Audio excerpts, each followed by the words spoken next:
Hanggang ngayon pala ay may mga nagbabanta pa kay Kim ng ilang malalapit na kaibigan sa panliligaw ng aktor sa kanya na si Paulo. Kung na-develop ba sila sa isa't isa while shooting ay pareho umano nilang i-deny na meron silang intimate relationship. Ayon sa source, sinabihan daw kasi ng kapamilya ng TV host na wag nang ituloy ang panliligaw sa kanya kung wala itong balak na pakasalan siya sakaling sagutin niya ito. Unang binuking ng kaibigan at kasama sa Showtime na si Vice Ganda kung paano nag-start ang kanilang love story bilang nagkasama sila sa serye. Samantala, marami namang netizens ang agree na kung liligawan kasi at mauuwi sa relasyon sa kasalan, yung magpakasal after 2 or 3 years kasi yun na yung plano sa life ni Kim Chiu noon pa man.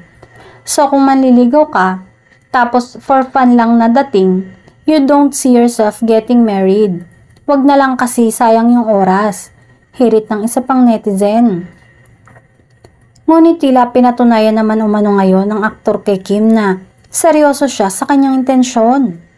Gayunpaman, may ilang nagpapayo kay Kim na maghinay-hinay lang sa nararamdaman kay Paulo kung meron man dahil may record daw ang aktor na pa-fall pero di naman sineseryoso.